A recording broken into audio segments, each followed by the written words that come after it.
are not concerned about March and March. We are not focused on March and March. We are just putting policy before South Africans to say the state, the democratic state, must intervene and at the same time in terms of laws, but at the same time in terms of protecting the citizenry. If that does not happen, anyone can call himself a leader and emerge on a popular front and be funded by people with dubious interest to our country, to hurt our country's image. It's not good for South Africa to be projected in the international landscape as a xenophobic people. You will know, most of you who travel abroad, people love this country. Yes, we've got problems, but we don't want to compare with others. The question of illegal immigration is global. Donald Trump has gone to the House, and they gave him billions of rands to execute what is called ICE. People have been chased up and down, arrested in America, and all of that, and been victimized, and so on. We don't want to degenerate to that level. We want money and laws that protect us. And we illustrate in our statement what are those laws that we need to implement. We are not concerned about March and March. They are raising an important issue that is in the public domain that is well known to all of us. I was a minister of police. If I were to take a practical an example, we were working here around the city center. Herman Mashaba was a mayor for a few days before the DA ejected him. We went here, buildings are full of people who are undocumented here.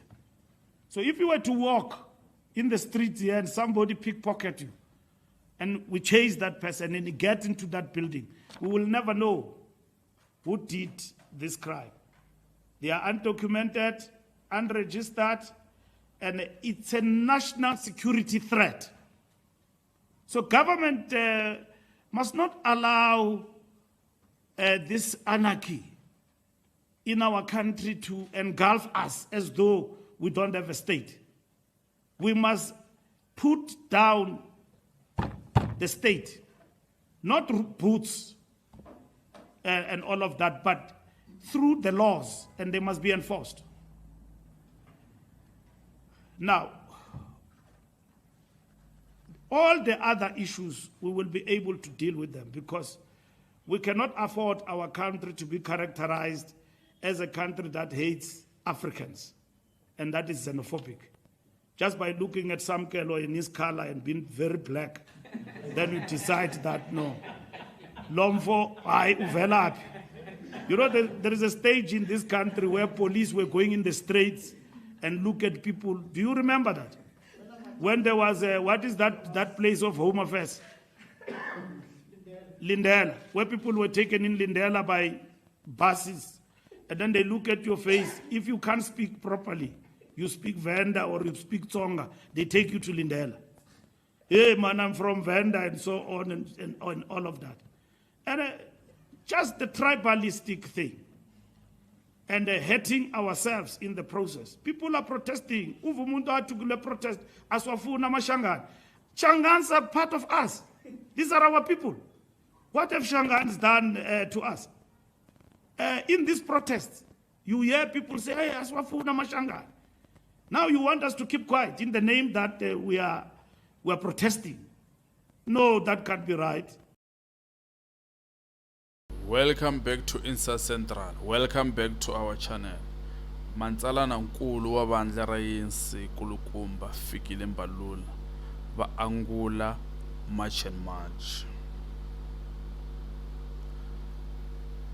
March and March yi endli nhlengeletano wa mahungu tolo yi kombisa leswaku yi lava ku nyika yi nyika government swikombelo leswi va lavaka ku ri swi endleka hi xihatla ku nga se fika ti 30 ta June.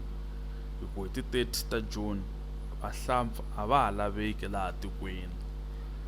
Hi ti 30 ta June vahlampfa a va ha laveki laha tikweni. Hi ti 30 ta June vahlampfa a va ha laveki laha tikweni. Hi ti 30 ta June vahlampfa a va ha laveki laha tikweni. Hi ti 30 ta June vahlampfa a va ha laveki laha tikweni. kambe kulukumba fikile Mbalula va angula va kombisa leswaku tiko ra South Africa ri tirhisa milawu ya rona. A ku ti munhu loyi a nga ri ku murhangeri a fika a rhangela tiko, laha va nga mahlweni va kombisa leswaku ntlawa wa March and March leswi u nge le ku swi endleni a hi leswi swi nge le ku tsoneni ka mfumo vurhongo.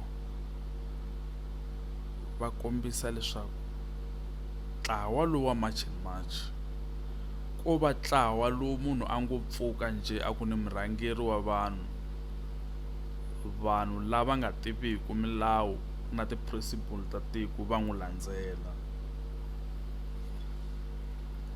Va kombisa leswaku un'wana na un'wana a nga pfuka nampundzu a ku murhangeri wa ntlawa wo karhi hikuva ku ri na vanhu lava va nge le ku va rhangiseni mahlweni or va nyikaka timali to fambisa agenda yo ka yi nga ri yona or yo ka yi nga basanga.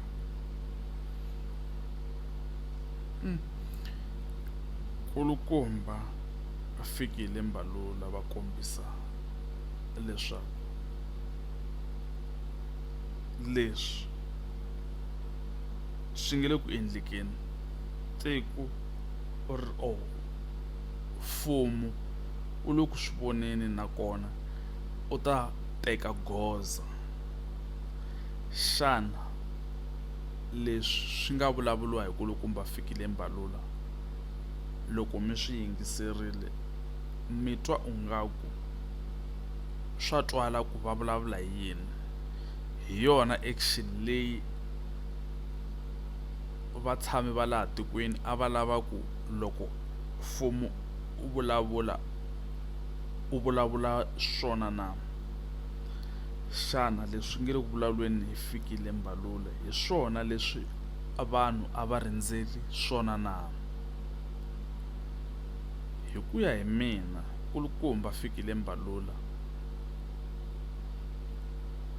a ni va twi ku va ri yini, hi ku hi hala xineneni va kombisa leswaku vanhu vo suka matikweni ma le handle va tele laha tikweni naswona va fika va ti endla vanhu va laha tikweni. Hi hala ka lerin'wani voko va kombisa leswaku leswi endliwaka hi March and March swi wrong,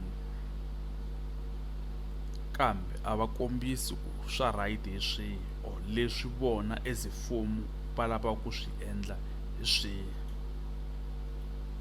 Kambe van'wana loko va vulavula va ri murhangeri wa March and March u fanele ku khomiwa ku nge se fika ti-30 hi ku tiko ri ta va ri ri kingheni. Xana wena u ri yini?